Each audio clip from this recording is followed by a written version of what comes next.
Assalamualaikum warahmatullahi wabarakatuh. Perkenalkan, nama saya Febrian Budi. Saya berasal dari kelas TI 223.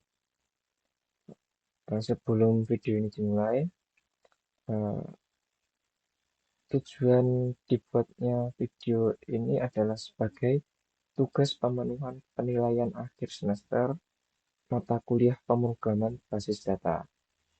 Oke. Pada kesempatan kali ini, saya akan mempresentasikan materi konsep database. Kita langsung saja. Apa itu sistem basis data atau database? Sistem basis data yang terdiri dari tiga kata, yaitu sistem, basis, dan data. Secara garis besar, sistem basis data dapat didefinisikan sebagai berikut. Yang pertama adalah sistem, yaitu kumpulan komponen yang saling berhubungan dan disatukan untuk bersama-sama mencapai suatu tujuan tertentu. Ya. Untuk yang di slide presentasi ada untuk proses input, proses, dan output. Selanjutnya adalah basis data, yaitu objek yang tidak dapat bergerak sendiri.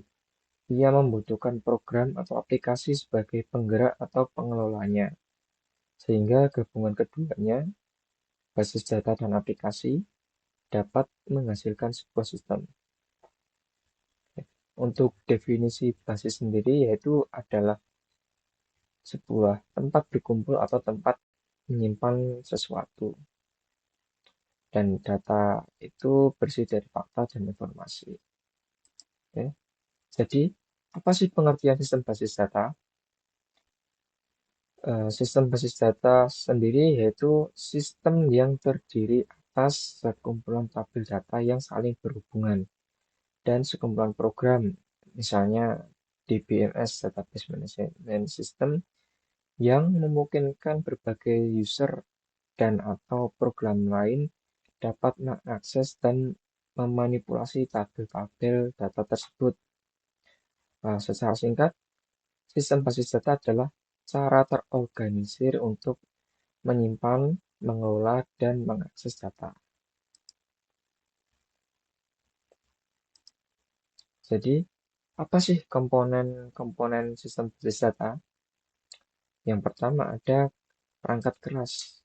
Perangkat keras merupakan komponen atau perangkat fisik komputer yang dapat disentuh yang berkaitan dengan sistem kerja komputer. Contohnya komputer, server, jaringan komputer, media penyimpanan, dan lain-lain. Yang kedua, sistem operasi. Sistem operasi adalah perangkat lunak sistem yang mengatur sumber daya dari perangkat keras dan program aplikasi. Contohnya, sistem operasi Windows, Linux, dan Mac. Komponen berikutnya yaitu basis data. Basis data merupakan sekumpulan data yang terorganisir dengan baik sehingga data tersebut mudah disimpan, diakses, dan juga dimanipulasi. Komponen selanjutnya adalah database management system, yaitu sebuah software yang berperan dalam mengelola, menyimpan, dan mengambil data kembali.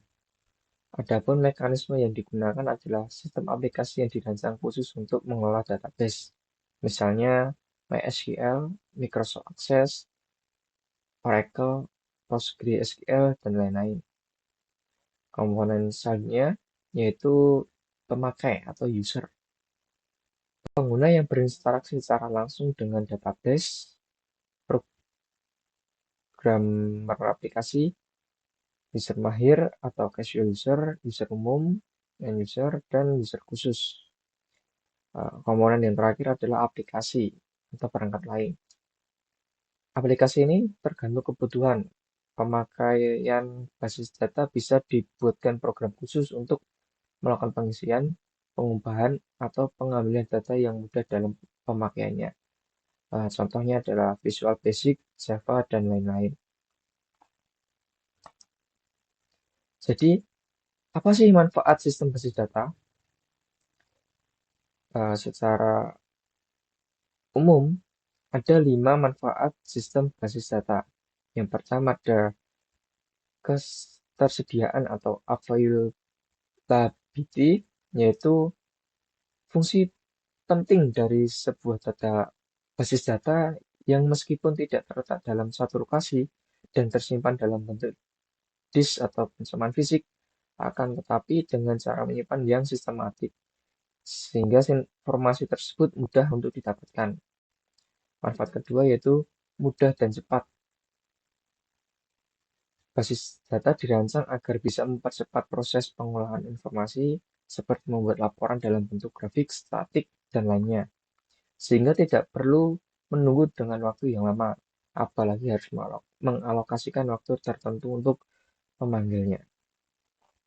Manfaat misalnya adalah kelengkapan atau completeness. Selain lengkap, juga membantu memudahkan untuk menambah koleksi data dan menjamin mudahnya pengguna untuk memodifikasi struktur data yang ada.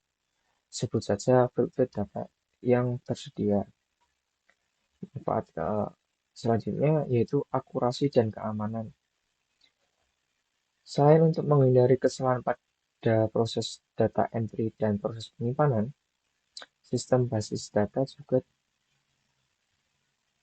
dapat menyimpan data yang tidak dapat dimodifikasi, diakses, diubah maupun dihapus oleh user yang tidak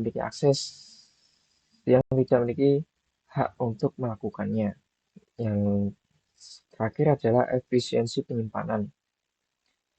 Pengorganisasian data dilakukan dengan baik yang bertujuan untuk menghindari duplikasi data atau redundansi yang berpengaruh pada bertambahnya ruang penyimpanan dari basis data tersebut.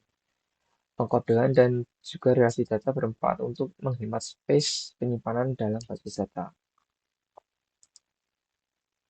Misalnya kita akan membahas DBMS atau Database Management System. Database Management System adalah perangkat lunak yang menyediakan fitur untuk menyimpan dan mengatur, serta mengawasi, mengendalikan, memproses, dan mengkoordinasikan seluruh proses yang terjadi dalam sebuah sistem basis data. Database Management System sendiri terdiri dari berbagai komponen, dan setiap komponen memiliki tanggung jawab tertentu dalam membentuk struktur keseluruhan dari sistem basis data. Jadi, apa sih fungsi DBMS? Kenapa kita perlu repot-repot menggunakan DBMS pada sistem basis data kita? Yang pertama adalah pengelolaan transaksi. Ya. DBMS ini penting untuk memastikan konsistensi data dan pemulihan setelah kegagalan sistem. Transaksi ini mencakup operasi-operasi seperti penambahan, pembaruan data, dan penghapusan data. Fungsi yang kedua adalah untuk keamanan dan kontrol akses data. DBMS akan menjaga integritas data dan melindungi informasi dari akses yang tidak sah. Ini termasuk implementasi hak akses, enkripsi, dan kontrol keamanan.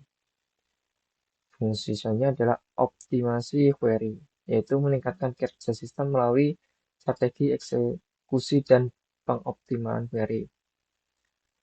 Tiga fungsi ini merupakan fungsi utama yang paling penting dari sebuah penggunaan DBMS sendiri. Oke, yang selanjutnya adalah struktur DBMS. Struktur DBMS dibagi menjadi tiga, yaitu external level, conceptual level, dan internal level.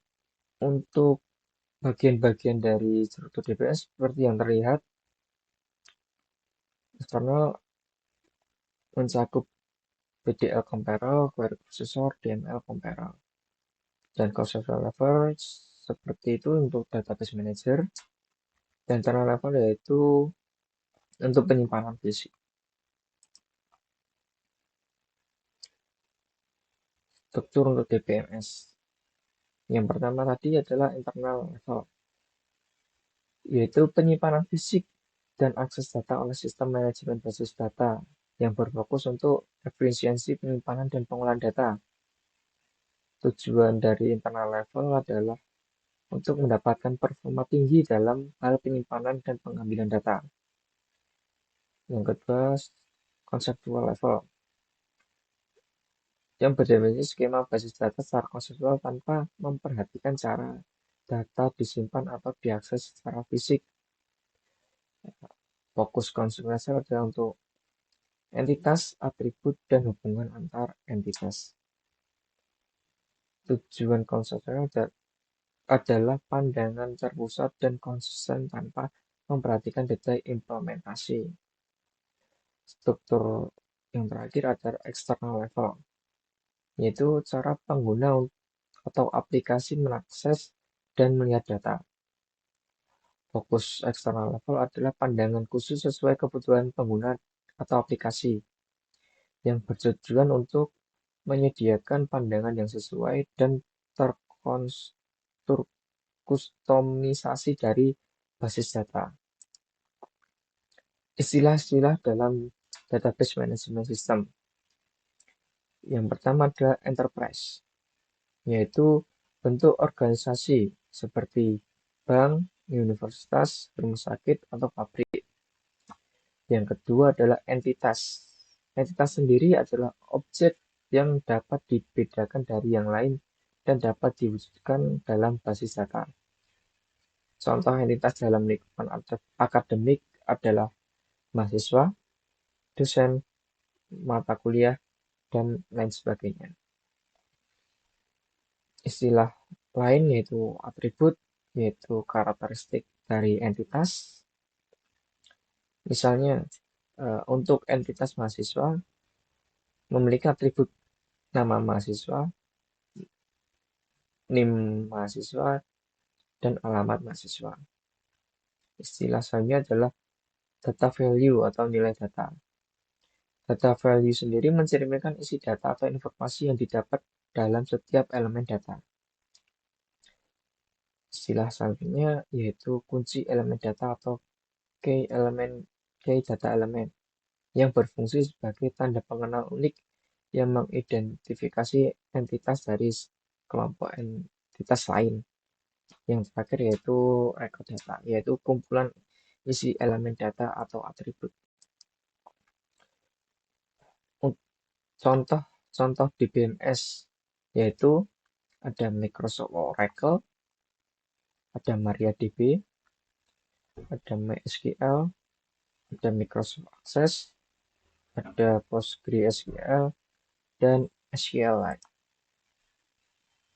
Jadi, basis data dipakai untuk apa sih? Pemakaian basis data sendiri secara umum ada 5 ya. Yang pertama untuk manajemen inventaris. Contohnya untuk manajemen inventaris toko. Pemakaian basis datanya adalah untuk melacak stok barang, melacak harga, dan penjualan harian. Yang kedua, contohnya adalah untuk registrasi mahasiswa. Pemakaian basis data digunakan untuk merekam informasi mahasiswa, jadwal kuliah, dan nilai akademis. Contoh ketiga adalah sistem rumah sakit. Pemakaian data basis datanya untuk mengelola rekam medis pasien, jadwal dokter, dan inventaris obat. Contoh selanjutnya adalah untuk pemesanan online. Implementasi pemakaian basis datanya yaitu untuk menyimpan informasi pelanggan, pesanan, dan riwayat transaksi secara efisien.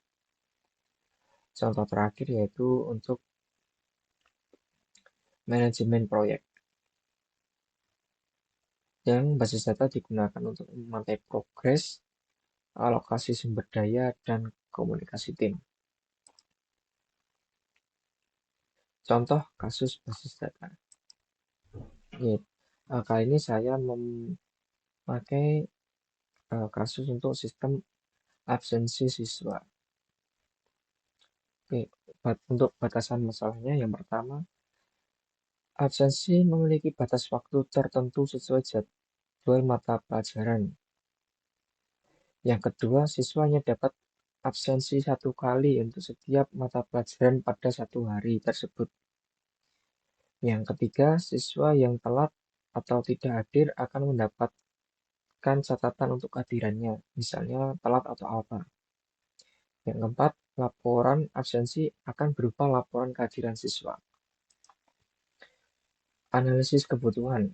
Analisis kebutuhan ini ada 3, untuk data input atau master, data transaksi, data output atau laporan. Untuk data input ada data guru, data siswa, dan data mata pelajaran. Data transaksi sendiri berisi absensi siswa. Dan yang terakhir ada data output atau laporan, yaitu yang akan berupa laporan kehadiran siswa.